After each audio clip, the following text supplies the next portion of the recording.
오늘은 또 행복의 원리. 예전에 어떤 영화가 있었는데 진정한 행복을 찾아서 막 비행기를 타고 전 세계를 돌아다니면서 진정한 행복이 무엇인가 그걸 찾아서 뭐 헤매는 그런 영화가 한 뭐 10년 전인가 아주 오래전에 그런 영화가 있었던 것 같습니다. 만약 그분이 이 연기법을 알았다면 그렇게 전 세계를 찾아 헤매지 않았을 거라고 생각하는데, 자, 행복의 이제 원리를 이제 설명하자면, 자, 어떤 여자분이 반지를 남자친구한테 뭐 한 1,000만 원 할까요? 1,000만 원짜리를 선물을 받았습니다. 아, 너무너무 기뻐요.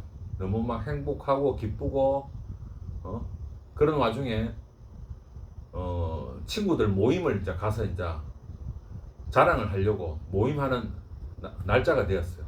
그래서 반지를 끼고 모임을 하러 딱 갔더니 자기는 1,000만 원짜리 반지를 받았는데 이 친구는 2천만 원, 3천만 원, 4천만 원, 5천만 원, 어떤 친구는 막 거의 막 1억에 가깝고 그렇게 선물을 받은 친구들이 있는 거예요. 그럼 어떻게 됩니까? 자랑하러 딱 가려고 그러다가 자랑도 한마디 못하고 이제 반지를 이제 숨기게 되죠. 보통 사람들은. 이제 행복이라는 게 분명히 그 전까지는 행복했어요. 그런데 나보다 더 큰 것을 받은 사람 그걸 보면서 갑자기 이 행복이 사라지는 겁니다. 오히려 불행이 되어버린 겁니다.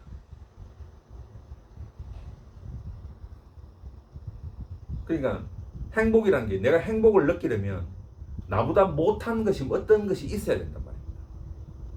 반지도 처음에 받았을 때는 오늘도 반지 선물 받고 내일도 반지 선물 받고 오늘도 1,000만 원짜리 내일도 1,000만 원짜리 1년 2년 3년 계속 반지를 이렇게 받으면 그것도 좋은 게 없어지는 겁니다. 물론 또 좀 완벽하게 또 설명하자면 모든 사람이 매일같이 1,000만 원짜리 반지를 다 받아야 돼요. 그러면 좋다 나쁘다 이쪽 저쪽이 없다는 겁니다. 그때도 말씀드렸다시피 물고기는 물을 알지 못한다. 항상 한 가지만, 항상 그대로인 것, 항상 한 가지만 있는 것. 이쪽 저쪽이 아니라 항상 하나만 있는 것에서는 아무것도 느낄 수가 없는 겁니다. 다른 어떤 한계가 있어야지 우리는 행복을 느낍니다. 또 예를 들자면 어떤 한 어린아이가 전 세계에서 가장 부잣집에 태어났습니다. 집도 넓고 뭐 수영장도 있고 뭐 말도 있고 그런 집에 태어났어요. 그러면 과연 그 애가 집이 넓고 그 부잣집이라는 그것만으로 행복을 느낄까요? 가정을 하자면 그 애는 단 한 번도 다른 친구 집에 가지 않았다. 이런 가정을 좀 해야 되죠. 비교 대상이 다른 하나가 없어야 된다는 거죠. 그러면은 그 부잣집에 태어났다는 것만으로 행복하지 않단 말입니다. 그날 중에 아빠가 퇴근하면서 자기가 좋아하는 어떤 선물을 사온다든지, 뭐 평소와 다른 어떤 것이 있어야만 그때 행복감을 느끼죠. 항상 그런 것에 대한 것에는 행복감이 없단 말입니다. 그래서 행복을 느끼려면 행복의 원리도 다른 하나가 반드시 있어야 돼요. 그래야 행복감을 느낀단 말입니다.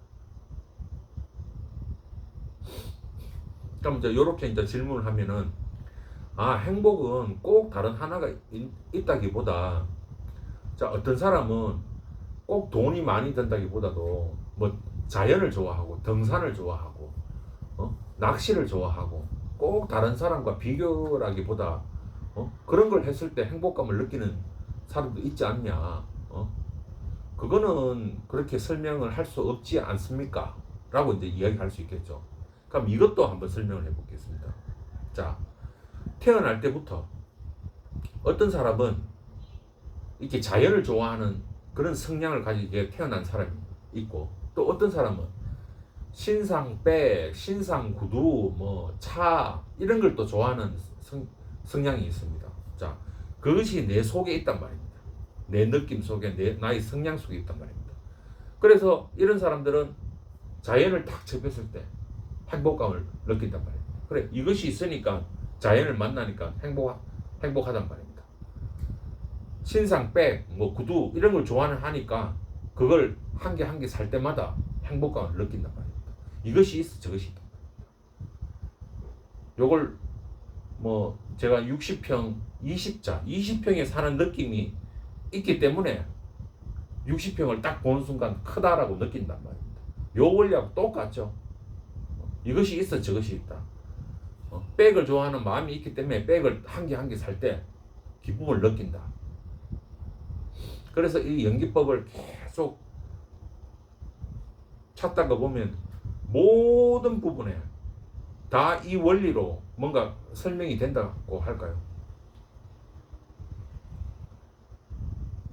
그래서 이 행복의 원리 또한 이 연기법으로 진정한 행복은 다시 말하면 이 연기법을 이해하면은 굳이 진정한 행복을 뭐 찾는 뭐 어떻게 좀 표현하자면 전 세계를 떠돌아다니면서 진정한 행복을 찾는 쓸데없는 짓을 안 하죠. 이 연기법만 안다면.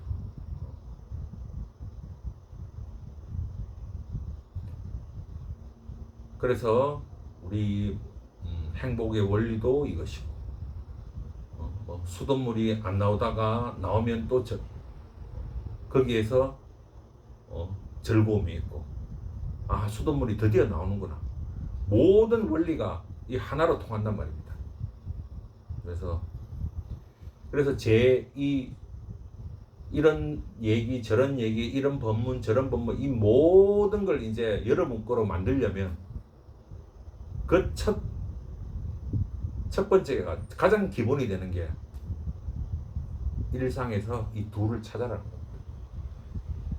그걸 찾고 나서 이것이 있어 이것이 기준일 때는 이게 경계로 드러나고 이것이 기준일 때는 이게 경계로 드러나고 하나만 있을 때는 하나도 없고 이걸 통해서 색적 시공 공격 시세까지도 다 해결할 수 있다. 그렇게 공부가 되어 가게 되어 있습니다.